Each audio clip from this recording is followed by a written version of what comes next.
மக்களை அவருடைய கண்டிய மண்ணிலிருந்து அகற்றுவது என்பது அது ஒரு பண்பாட்டு வீரருப்பாக முடியும். மலையகத்தின் அடிப்படையே அந்த தேயிலை பொருளாதாரம். நீங்கள் தேயிலை பொருளாதாரம் சார்ந்திருந்த மக்களை தேயிலை பொருளாதாரத்திலிருந்து அகற்றி எங்கே கொண்டு போகிறீர்கள்? இப்படி ஒரு அவலத்தின் போது தன்னை தக்க வைக்க முடியாமல் இருந்தமைக்கு காரணம் வெறுமனே இயற்கையுடைய கோர தாண்டவமா அல்லது நாங்கள் செய்த தவறுகளா என்ற ஒரு கேள்வி இருக்கிறது. நாங்கள் அதனை பேச மறுக்கின்றோம். இன்னமும் கூட நாங்கள் கட்டுமானங்களை மீள்கட்டுவதற்கு பேசுகின்றோம். சரியான முறையில் சிந்திக்கவில்லை. எங்களுக்கான தலைமைத்துவம், நான் தலைமைத்துவம் சொல்றது இன்றைய தலைமைத்துவம் அல்ல, கடந்த 80 வருஷங்களாக இலங்கையான தலைமைத்துவங்கள் இந்த இடத்தில் தூர பார்வை ஆற்றியிருக்கிறது. வெறும் வாய் சவடாலி செய்கிறது. ஆனால் திடீரென்று ஜேஆர் வந்த பிறகு காவல் விசாரணைக்காக 30 வருஷம் காத்திருக்க முடியாது. 5 வருஷத்தில் துரிதப்படுத்தப்பட்ட மகாவலி அபிவிருத்தி திட்டத்தை கொண்டு வாருங்கள். அப்படியே எல்லாத்தையும் 5 வருஷத்தில் அடித்து மூடினார்கள். ஒரு சாதனையாக சொன்னார்கள். பெருமைப்படுகின்றோம். இந்த இடத்தில் இந்த நிதி முகாமைத்துவத்தை சரியாக செய்வதற்கு நாங்கள் ஒரு சர்வதேச ரீதியாக ஒரு நிதி முகாமைத்துவத்தை கொண்டு வர வேண்டும். எங்களிடம் திறமை இல்லை என்பது அல்ல, எங்களிடம் எங்களுடைய விற்பனர்கள் இருக்கின்றார்கள், நிபுணர்கள் இருக்கின்றார்கள், துறை சார்ந்தவர்கள் செய்வார்கள். இப்பொழுது NDP சொல்லலாம், நாங்கள் அட்ரகுமார திசாநாயக்கா ஜனாதிபதி சொல்லலாம், நாங்கள் இதையெல்லாம் 100% ஒரு நிபுணத்துவ இதுக்குள்ள விட்டுட்டோம், அவையிலே செய்வார்கள். அப்படியெல்லாம் இல்லை. ஐபிசி தமிழ் நேயர்களுக்கு இனிமையான ஒரு வணக்கங்கள். மற்றும் ஒரு நெற்றிக்கு நேர் நிகழ்ச்சியோடு சந்தித்திருக்கிறோம். சமகாலத்தில் இருக்கக்கூடிய பிரச்சனைகள் தொடர்பாக அதுக்கு தொடர்பான இந்த தீர்வுகள் பற்றி தான் நாங்கள் பேசிக் கொண்டிருக்கிறோம். அந்த அடிப்படையில் இலங்கையை புரட்டி போட்டிருக்கக்கூடிய இந்த டிட்வாவினுடைய கோர தாண்டவம் இலங்கையை முற்றுமுழுதாக அழிவடைய செய்திருக்கிறது. எல்லோரும் சொன்ன ஒரு விடயம், ஐநாவினுடைய அறிக்கைகளின்படி இந்த சுனாமியினுடைய 2 மடங்கு பாதிப்பு தான் இலங்கையை அது புரட்டி போட்டிருக்கு அப்படின்னு சொல்லி. ஆனால் பொறுத்த மட்டில் நாங்கள் பார்க்கின்ற நேரத்தில் இந்த அழிவுகளினுடைய அடிப்படையில் சுனாமியினுடைய பல மடங்கு தாக்கங்களை இந்த டிட்வா சூறாவளி இலங்கைக்கு கொடுத்திருக்கிறது. அந்த அடிப்படையில் ஏராளமான மக்கள் பாதிப்படைந்திருக்கிறார்கள். இனி வரக்கூடிய காலத்தில் இலங்கையை பொறுத்தவரையில் ஒரு கட்டுமானம் இலங்கையை மீள் கொண்டு வர வேண்டிய ஒரு சூழ்நிலையில் இப்ப இருக்கக்கூடிய அரசாங்கம் தள்ளப்பட்டிருக்கிறது. அந்த அடிப்படையில் இன்றைய நாளும் இனி வரக்கூடிய காலத்தில் இலங்கை தொடர்பான பல கட்டுமானங்கள், இலங்கை தொடர்பான பல பொருளாதார பிரச்சனைகள் தொடர்பாக எங்களோடு கலந்து ஆலோசிப்பதற்காக நிகழ்ச்சியோடு இணைந்திருக்கிறார் சமூக செயற்பாட்டாளர் செல்வின் அவர்கள். நிகழ்ச்சியோடு வரவேற்றுக் கொள்ளலாம். வணக்கம். வணக்கம். எப்படி இருக்கிறீங்க? நன்றாக இருக்கிறேன். சரி, இப்ப இலங்கையை பொறுத்தவரையில் யாருமே எதிர்பார்க்காத ஒரு பேரிடர் ஒன்று இலங்கையை தாக்கி இருக்கிறது. அந்த அடிப்படையில் இந்த காலகட்டத்தில் இதுல இருந்து இலங்கையால் மீள முடியுமா என்ற ஒரு கேள்வி முன்வைக்கப்படுகின்றது. அந்த அடிப்படை இலங்கையால் மீள முடியுமா என்ற ஒரு கேள்வி உங்களிடம். மீள முடியுமா இல்லையா என்ற ஒரு கேள்விக்கு இடமில்லை. மீள வேண்டும், மீள்வோம், இந்த ரெண்டும் தான் பதில்.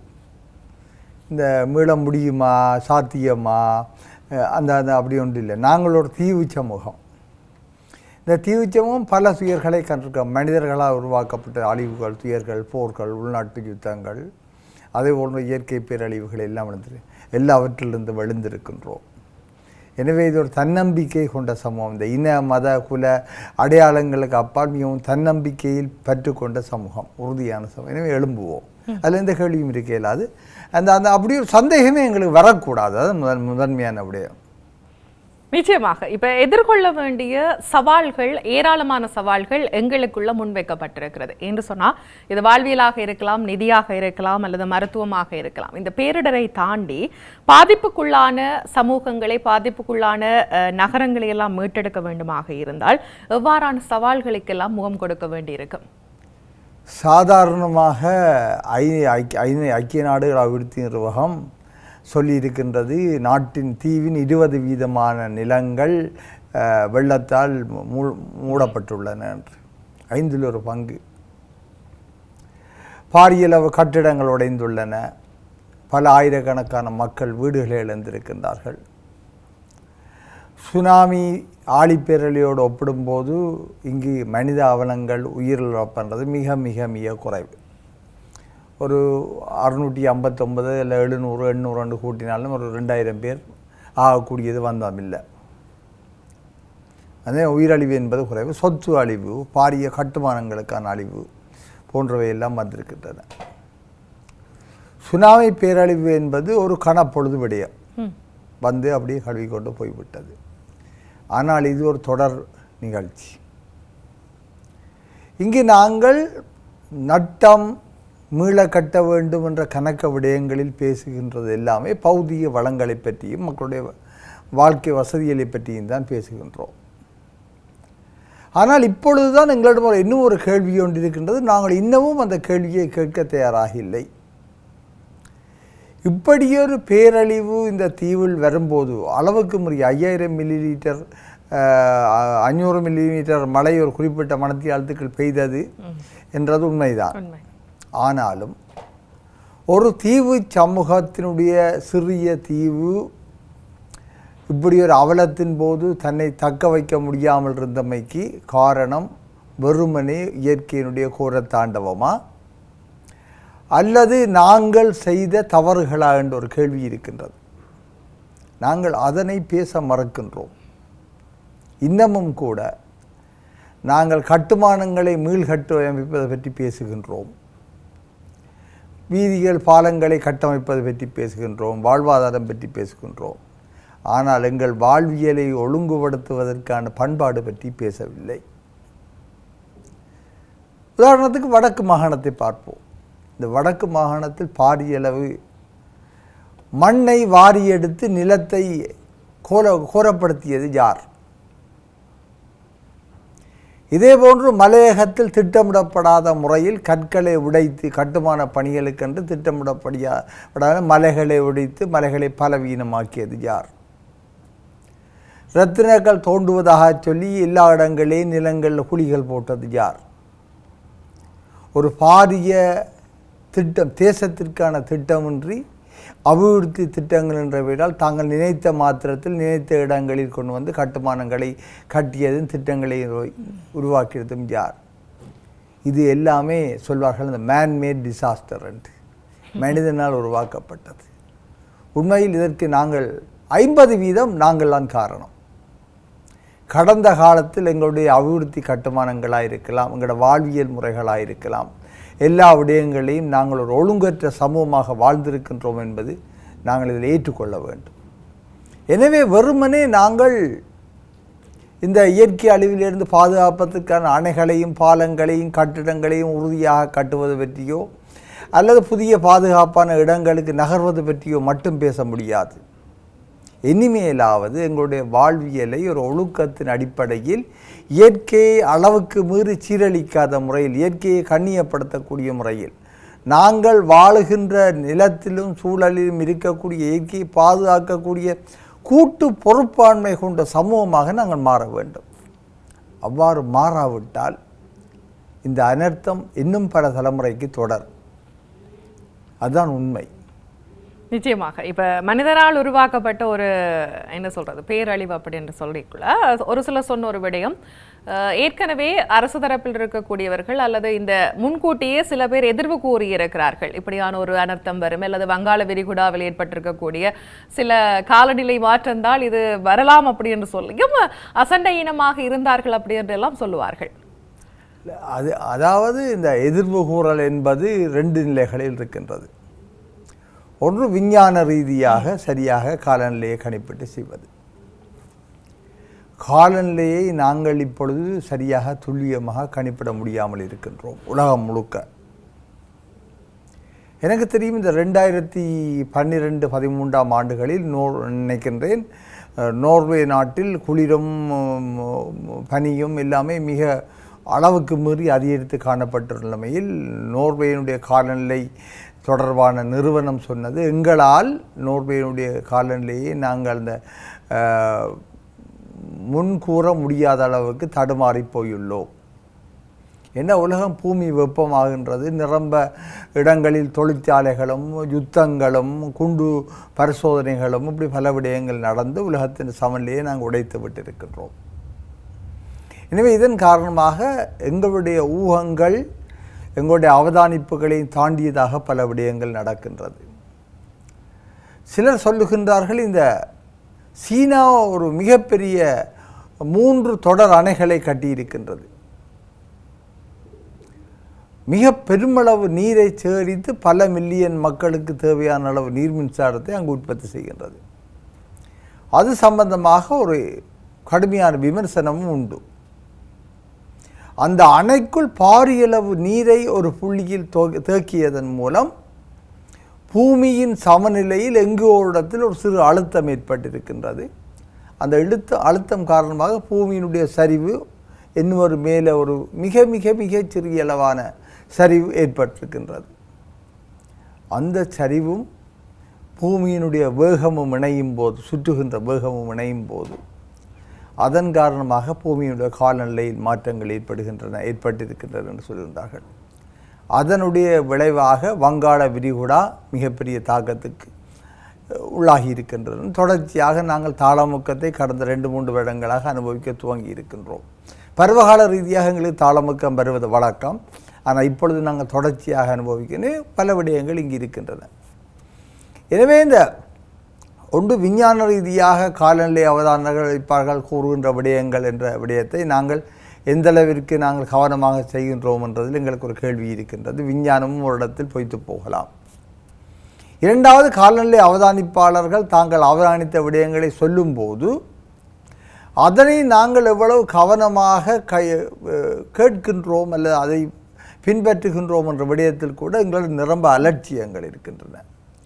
பொதுமக்களிடம் அலட்சியங்கள் இருக்கின்றன, அரசு தரப்பிலும் அந்த அலட்சியங்கள் இருக்கின்றது. அது தொடர்ச்சியாக வந்த அரசாங்கங்கள் எல்லாத்திலையும் அந்த திணைக்களங்கள் சில வழிகள் சரியான முடிவுகளை சொன்னாலும் கூட காலநிலை சில வழியில் ஒரு இடத்துல மிகப்பெரிய தாளமுக்கம் வந்து மழை வரலாம், எல்லோரும் அவதானமாக இருங்கள் என்று சொல்லி முடிய அந்த காலநிலை பாதை மாறி போகலாம் அல்லது கரைந்து போகலாம். அந்த தாளமுக்கம் கரைந்து போகும்போது எல்லோரும் அந்த காலநிலை நிலையத்தை அல்லது அதனுடைய அதிகாரிகளை எள்ளி நகையாடுவார்கள், அவர்களை மிக கேவலமாக பார்ப்பார்கள். இது எங்களுடைய பண்பாடு, கலாச்சாரம். இவர்கள் இப்படித்தான் சொன்னவர்கள் ஒன்று நடக்கவில்லை என்று சொல்லிட்டு அதனால் அவர்கள் தங்களை குறுக்கிக் கொள்கிறார்கள். எனவே உண்மையான பிரச்சனை வருகின்ற காலத்திலையும் என்ன நடக்கின்றதுன்னு சொன்னால் அவர்கள் மிகவும் நிதானமாகவும் அவதானமாகவும் தான் தங்களுடைய அறிக்கைகளை வெளியிடுவதற்கு முற்படுகின்றார்கள். ஏனென்றால் இங்கு தவறுகள் எல்லாம், சாதனைகள் எல்லாம் அரசியல்வாதிகள் பெற்றுக்கொள்ளுகின்ற சாதனைக்கான வெகுமதிகளை எல்லாம் அரசியல்வாதிகள் எல்லாம் பெற்றுக்கொள்ளுகின்றார்கள்.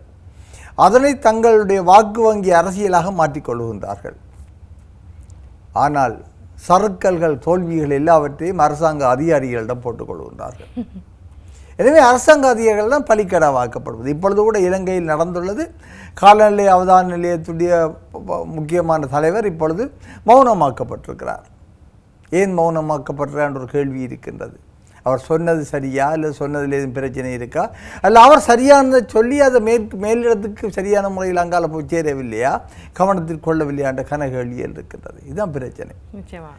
ஏனே மற்ற எதிர்கூறல்கள் சாத்திரம், இந்த சாத்திரம், இந்த சித்தரேடுகள், ஓகே, அதெல்லாம் ஒரு எங்களுடைய பண்பாட்டில் அது ஒரு அம்சம், அப்படியான விஷயங்கள். ஆனால் அதற்காக அதை முழுமையாக நாங்கள் நம்ப வேண்டும் என்றால் அதை நாங்கள் கவனத்தில் எடுக்க வேண்டும். அது ஒரு கவனத்தில் எடுக்க வேண்டிய விடயமாக இருக்குமே தவிர அதற்காக அதை முழுமையாக நம்ப வேண்டும் என்பதில் சாத்திரங்கள் அதில் சொல்லுகின்ற விடயம் எல்லாமே எங்களை கவனமாக இருப்பதற்கான ஒரு முன்னறிவித்தலை தவிர இது அவதானமாக இருக்க வேண்டும். இந்த இடத்தில் தான் நடக்கணும்னு சொன்னால் நாங்கள் இந்த இவையெல்லாம் தாண்டி இந்த உலகத்தின் காலநிலை, எங்களை சுற்றி இருக்கின்ற பெருங்கடல்கள், வங்காள விரிகுடா, இந்து சமுத்திரம், அரபிக்கடல், பாக்கு நீர்னை, இப்படி கடலுக்கு நடுவில் இருக்கின்ற ஒரு சிறிய தீவு, இந்த தீவை எப்படி பாதுகாப்பு என்ற பல விடயங்களில் நாங்கள் முழுமையான மூலோபாய தந்திரோபாயத்தை கொண்டிருக்கவே இல்லை. அதான் உண்மை.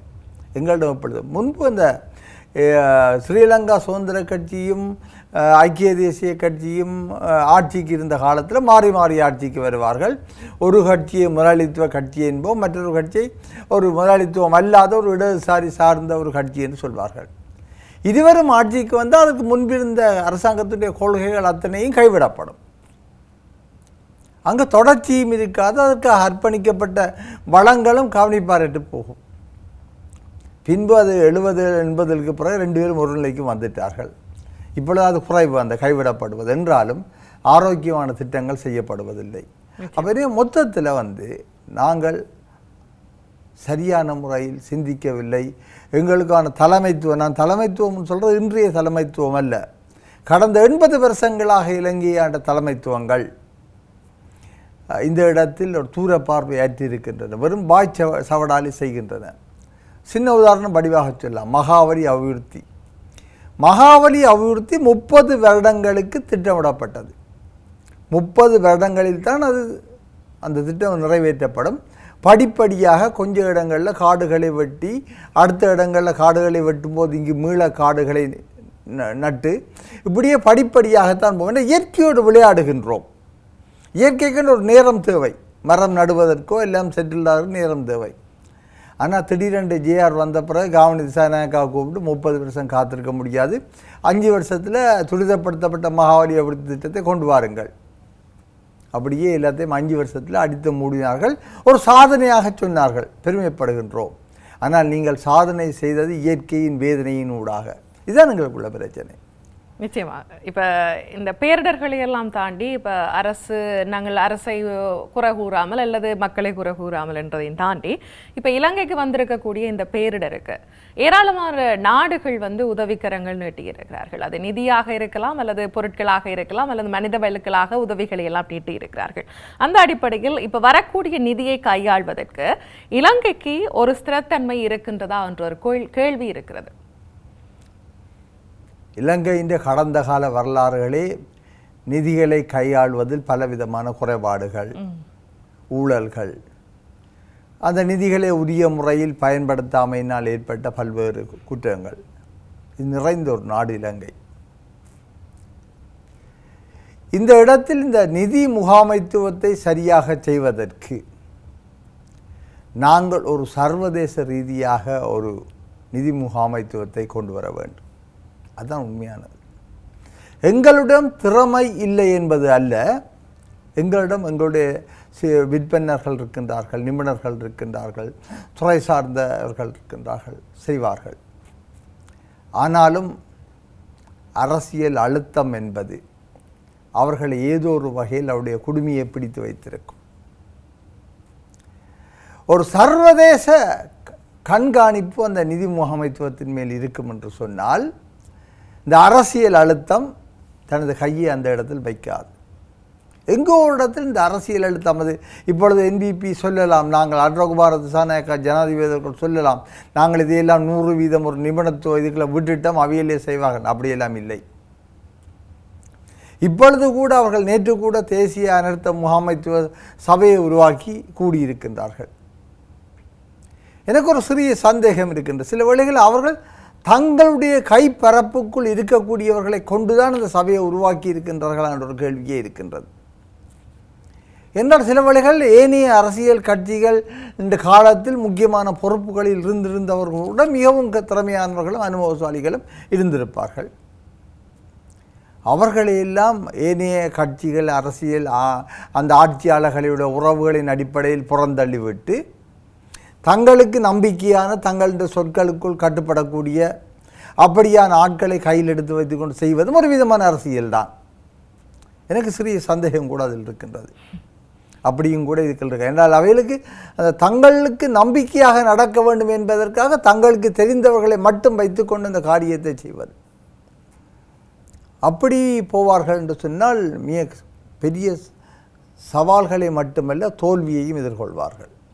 எனவே இந்த இடத்தில் மிக பரந்த ஒரு சிந்தனைக்கு வர வேண்டும். எல்லா விதமான திறமையாளர்களையும் ஆற்றல் உள்ளவர்களையும் ஒன்றிணைத்து கொண்டு வந்து இந்த பணியை அவர்களிடம் ஒப்படைக்க வேண்டும். அவர்களிடம் ஒப்படைத்து அவர்களிடம் பொறுப்பு குரலை கொடுக்க வேண்டும். நீங்கள் தேசிய அரசாங்கம் வைக்கிறீங்களோ என்னவோ தெரியாது, ஆனால் தேசிய நிபுணத்துவ சபை வைக்க வேண்டும், தேசிய முகாமைத்துவ சபை வைக்க வேண்டும். அதற்கு சர்வதேச ரீதியான ஆலோசனையும் நிபுணத்துவ கண்காணிப்பும் கிடைக்கக்கூடிய பொறிமுறையை உருவாக்கினால் மட்டும்தான் இலங்கையில் நிதி முகாமைத்துவமாக இருக்கலாம், அல்லது நாங்கள் செய்ய போகிற வேலைகளாக இருக்கலாம், இந்த விடயங்கள் எல்லாம் ஓரளவுக்காவது தெளிவாக நடக்கும். என்ன எங்களுக்கு தெரியும், எத்தனையோ கடந்த ஆட்சியாளர் காலத்தில் எத்தனையோ பாரிய வீதி அமைப்புகளில் மிகப்பெரிய கொள்ளை நடந்தது. இதெல்லாம் மறுப்பதற்கே இல்லை. மகாவலி திட்டத்தில் கூட கொள்ளை நடந்ததாக சொல்லுகின்றார்கள் பாரிய அளவில். எனவே இந்த விடயங்களை தப்பு வேண்டும் என்று சொன்னால் இன்னமும் வெளிப்படைத்தன்மையும் பொறுப்பு கூறலும் அதிகரிக்கப்பட வேண்டும். இந்த புதிய அரசாங்கத்திற்கு இது எதுவுமே அனுபவம் இல்லை. ஏனென்றால் அவர்கள் உள்ளூராட்சியை கூட தங்களுடைய தலைமைத்துவத்தின் கீழ் நடத்தவில்லை. எனவே அவர்களுக்கு மிகப்பெரிய சவால். மிகவும் இளம் அரசாங்கம், 1 வருடங்கள் தான் நிறைவேறி இருக்கின்றது. அதற்குள் இன்னும் ஒரு 4 வருடம் முடிந்துவிடும். இந்த மிக மிக மிக குறுகிய காலத்துக்குள் இவ்வளவு பெரிய பொறுப்பும் இவ்வளவு பெரிய சுமையும் வந்திருக்கின்றது. இதை கையாளுவது என்று சொன்னால் அவர்கள் எந்த அளவிற்கு தங்களுடைய பொறிமுறையை விசாலப்படுத்துகின்றார்கள், எவ்வளவுக்கு அதனை மிக கவனமாக செய்கின்றார்கள் என்று அவருடைய அந்த அணுகுமுறையில் தான் எல்லாமே இருக்கும். அடுத்தது சர்வதேசம் தருகின்ற உதவி. இப்பொழுது சர்வதேசம் தருகின்ற அனைத்து உதவிகளும் மனிதாபிமான நிவாரண உதவிகள். வழக்கமாக இப்படியான அனர்த்தங்கள் முடிந்த பின்பு உடனடியாக மக்களை மீட்டெடுத்த வாழ்க்கையை மீட்டெடுத்தல், உயிராபத்துக்களில் இருந்து மீட்டெடுத்தல், பாதுகாப்பான இடங்களில் தங்க வைத்தல், அவர்களுக்கான உணவளித்தல், சிகிச்சை அளித்தல், தொற்று நோய்களிலிருந்து பாதுகாத்தல், தற்காலிக கூடாரங்கள் அமைத்தல், தற்காலிக பாதைகள் அமைத்தல், இவர் பல்வேறு விடயங்கள் இருக்கும். இதற்காகத்தான் பாரியளவு உதவிகள் மனிதாபிமான அடிப்படையில் நன்கொடையாக வரும். இப்பொழுது வருவதெல்லாம் பெரும்பளவான நன்கொடைகள் தான். ஆனால் இதற்கு அடுத்த கட்டம் இருக்கின்றது, மக்களை மீள குடியமர்வது. மீள குடியமர்வு என்பது வெறுமனே வீடு கட்டுவது அல்ல, அவருடைய வாழ்க்கையை ஒட்டுமொத்தமாக உருவாக்க வேண்டும். அது எவ்வாறு என்றது மலையகத்தை பொறுத்தவரை மிகப்பெரிய சவாலாக இருக்கின்றது. அதே போன்று அடுத்த கட்டம் இருக்கின்றது, பாரிய கட்டுமானங்கள், உடைந்து போன பாலங்கள், வீதிகள். இந்த முரகாகந்தை டேம், முரகாகந்தை அணைக்கட்டுக்கு போகிற வழியில் உள்ள மிகப்பெரிய பாலம் ஒன்று தகர்க்கப்பட்டிருக்கின்றது. வட்டுவாகல் பாலம் உடைந்து போயிருக்கின்றது. நாயாத்து பாலம் உடைந்து போயிருக்கின்றது. பாரிய வீதிகள் எல்லாம் உடைந்திருக்கின்றன. இப்பொழுது நாங்கள் பார்க்கின்ற உடைந்த வீதிகளை மலையகத்தில் அப்படியே அந்த இடத்தில் வெட்டி செப்பனிட முடியாது. அந்த வீதியை ஒட்டுமொத்தமாக நாங்கள் ஆய்வுக்கு கொண்டு வர வேண்டியிருக்கும். பாரிய செலவு, பாரிய மூலதனம், இப்படி பல விடயங்கள் இருக்கின்றது. அதற்கு இன்னும் பெரிய நிதி தேவை. அது நன்கொடையாக கிடைக்காது. அது ஏதோ ஒரு வகையில் நிபந்தனை அடிப்படையில் ஒரு கடனாகவோ அல்ல ஒரு சலுகை கடனாகவோ ஏதோ ஒன்று தான். அப்போ அந்த விடயங்களை கையாளுறதுக்கெல்லாம் இன்னும் ஒரு கட்டத்துக்கு இவர்கள் வளர வேண்டி இருக்கின்றது. நிச்சயமா. இப்ப வழங்கக்கூடிய நிதிகளை பொறுத்தவரையில் ஏற்கனவே இலங்கையை பொறுத்தவரை நீங்க சொன்னது போல கடன்கள் ஏராளமான நாடுகள் கொடுத்திருக்கிறது. அந்த கடன்களை எல்லாம் நாங்கள் திருப்பி செலுத்துவதற்கு காலதாமதமாக ஏற்படக்கூடிய சாத்தியங்கள் இருக்குமா? அதில் வாய்ப்பு இருக்கிறது. 2028ஆம் ஆண்டு நாங்கள் கடன்களை மீள திருப்பி செலுத்த துவங்க வேண்டும். அந்த விடயங்களிலெல்லாம் இந்த தித்வா புயலும் இந்த வெள்ளம் எங்களை ஒரு வகையில் காப்பாற்றி இருக்கின்றது. இந்த சர்வதேசங்கள் இந்த கடன் வழங்கியவர்கள் எல்லாரும் மீண்டும் கூடி சில வேளைகளில் தாங்களுக்கு தாங்கள் அறவிட வேண்டிய கடன் அளவை இன்னமும் கழித்து விடலாம். அதுக்கான வாய்ப்புகள் நிரம்ப இருக்கின்றன. நீங்கள் இவ்வளவு காசையும் தர வேண்டாம், இவ்வளவு வட்டியையும் தர வேண்டாம்னு சொல்வதற்கு இருக்கின்றது. 2028ஆம் ஆண்டு என்ற அந்த தவணையை சில வேளைகள் இன்னும் ஒரு 5 வருடத்துக்கு பிற்போடக்கூடிய வாய்ப்புகளும் கூட இருக்கின்றன. அதுக்கான வாய்ப்புகள் நிரம்ப இருக்கின்றன. என்ற ஒரு வகையில் அந்த நெருக்கடி எங்களுக்கு கொஞ்சம் அவர்கள் இறுக்கி பிடிச்சாலும் எங்களுக்கு ஒன்றும் செய்ய முடியாது. என்றால் எங்களுடைய முதன்மையான ஏற்றுமதி வருமானம் என்பது பெருந்தோட்டத்தின் தேயிலையிலிருந்து கிடைப்பது. இந்த முறை பாதிக்கப்பட்டது தேயிலை வருமானம், தேயிலை தோட்டங்கள், மலையக மக்களுக்கு என்னமும் கூலி உயர்த்தி கொடுக்கப்படவில்லை, அவர்களுக்கு நிரந்தரமான காணி கொடுக்கப்படவில்லை, நிரந்தரமான ஒழுங்கான வீடு கொடுக்கப்படவில்லை, அவர்களுக்கான வாழ்க்கை வசதிகள் எதுவுமே செய்யப்படவில்லை. ஆனால் அவர்களுடைய இரத்தம்தான் எங்களுக்கு தேயிலையாக ஏற்றுமதி வருமானமாக ஆகக்கூடிய அளவில் பங்களித்தது. அவருடைய உழைப்பு தான்.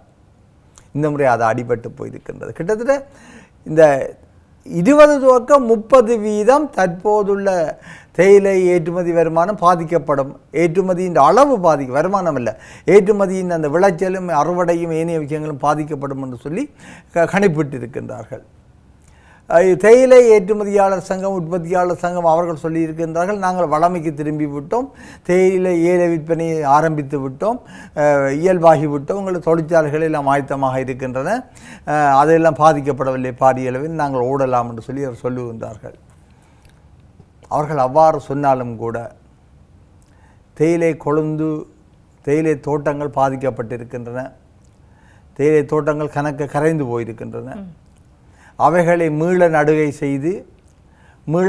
செய்வது தேயிலை செடி வந்து குறைந்தது 3 துவக்கம் 4 வருடங்கள் செல்லும் முதிர்வடைந்து தொழில் தருவது. இப்படியான இந்த மலையகத்தை மீள கட்டியெழுப்ப வேண்டுமாக இருந்தால் அரசாங்கத்திற்கு எவ்வாறான சவால்கள் இருக்கு? அது பாரிய சவால்.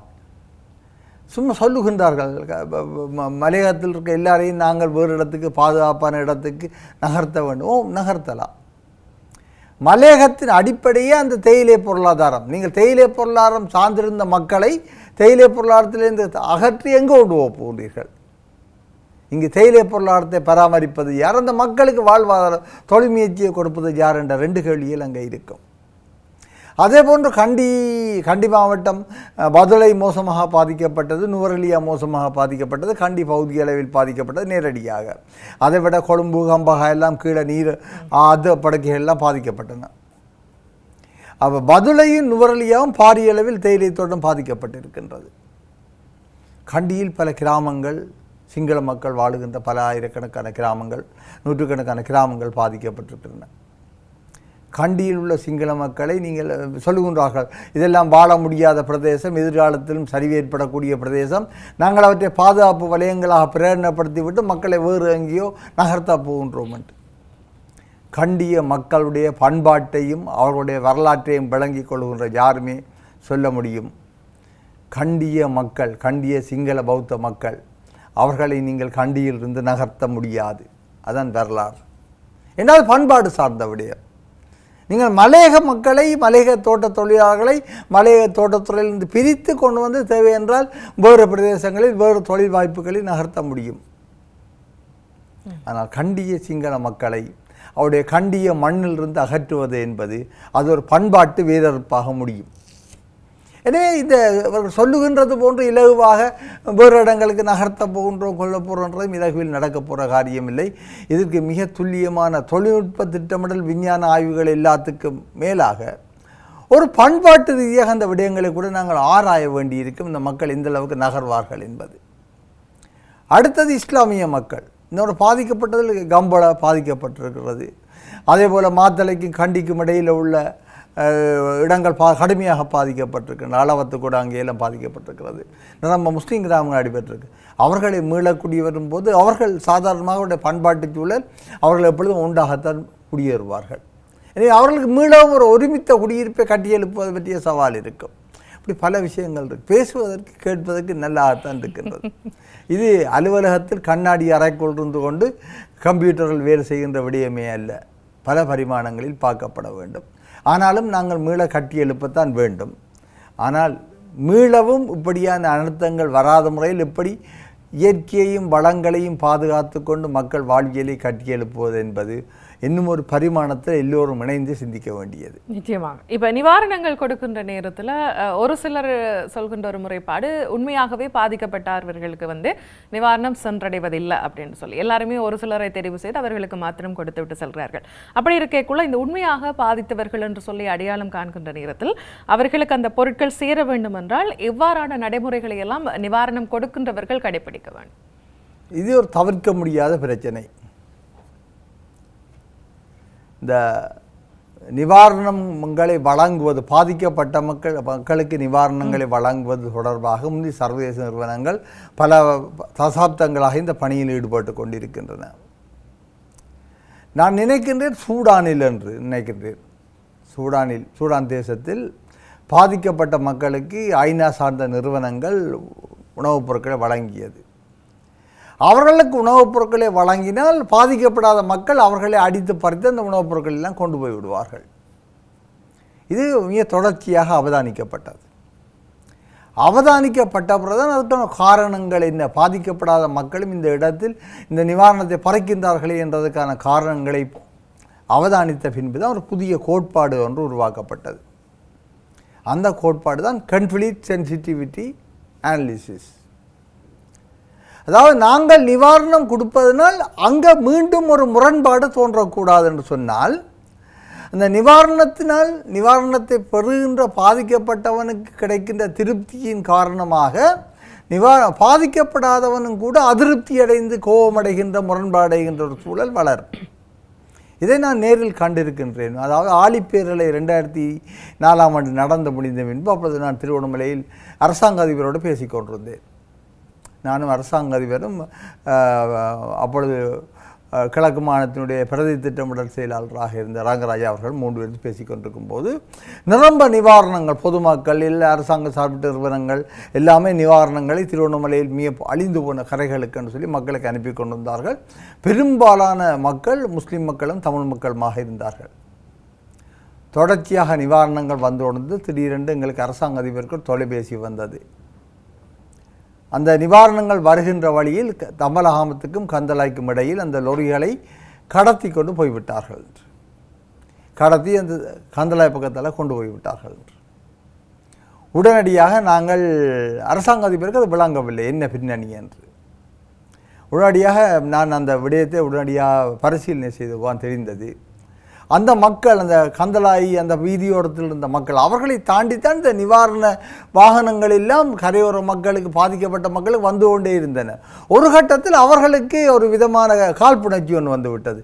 என்ன இவ்வளவு சாமான் எல்லாம் இந்த பாதிக்கப்பட்டவர்களுக்கு போது எங்களுக்கு இல்லையா உண்டு. எனவே அவர்கள் பறித்து கொண்டு போக துவங்கிட்டார்கள். அதுக்கு பிறகு உடனடியாக அரசாங்க அதிபர் தீர்மானம் எடுத்தார்.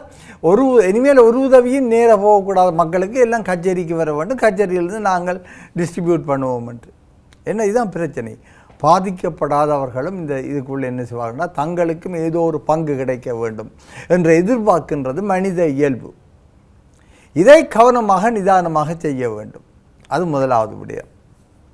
இரண்டாவது விடயம், இந்த இந்த வீடு சேதமடைந்தவன் வீடு சுத்திகரிப்பதற்கு நிவாரணம் கொடுக்க வேண்டும் என்றால் இந்த வாரத்துக்குள்ள முடிக்க சொல்லி இருக்கின்றார்கள். கிராம சேவர்களும் அபிவிருத்தி உத்தியோகத்தர்களும் அவரோடு இணைந்தவர்கள் தான் தீர்மானம் எடுக்கப் போகின்றார்கள். ஆனால் எங்களிடம் நேற்று முந்தினால் ஒரு யூடியூப்பில் ஒரு இடத்துல ஒருத்தர் சொன்னார், இந்த வெங்கடை ஆக்கள்லாம் மிக மோசமான ஆக்கள் இந்த தமிழ் ஆஃபீஸர்ஸ் என்னென்றால் வருகின்ற நிதியை மக்களுக்கு பங்கிட்டு கொடுக்காமல் என்ன செய்கிறேன்றால் சரியான ஆக்களை கொஞ்சம் பேர்த்த கொடுத்துட்டு மிச்சம் திருப்பி அனுப்புகிறாங்கன்ட்டு. நாட்டில் மிகப்பெரிய வளப்பற்றாக்குறை இருக்கின்றது. இந்த இடத்தில் நாங்கள் பாதிக்கப்பட்ட மக்களை சரியாக அடையாளம் கண்டு அவர்களுக்கு கொடுத்து கொண்டு இப்போ உதாரணமாக நல்லூர் பிரதேச செயலகத்தை பொறுத்தவரை அந்த கிராம சேவர்கள் நல்ல முடிவு அறிவித்திருந்தார்கள். எங்கள் பிரதேசத்தில் இந்த முதல் தித்வா புயல் நேரம் வந்த மழை வெள்ளத்தில் எங்களுடைய நல்லூர் பிரதேசம் பாதிக்கப்படவில்லை, எங்களுக்கு இந்த நிவாரணம் எங்களோட மக்களுக்கு வேண்டாம் என்று. இதுதான் பெருந்தன்மை. எனவே இந்த இடத்தில் பாதிக்கப்படாத மக்கள் பெருந்தன்மையோடு விலகக்கூடிய அந்த பண்பாட்டை உருவாக்க வேண்டும். நான் இதைத்தான் ஆரம்பத்தில் சொன்னேன் உங்களுக்கு. இப்பொழுது எங்களுடைய பண்பாடு, எங்களுடைய நடத்தை, எங்களுடைய மனப்பாங்கு சம்பந்தமாகவும் நாங்கள் பேச வேண்டிய நேரத்தில் இருக்கின்றோம். எவ்வாறு கிடைக்கின்ற வளங்களை சமமாக பங்கிடுவது பற்றி அல்லது சரியான முறையில் பொருத்தமானவர்களுக்கு பங்கிட்டு விட்டு நாங்கள் ஏனையவர்களுக்கு கொடுப்பது பற்றியெல்லாம் பேச வேண்டியிருக்கின்றது.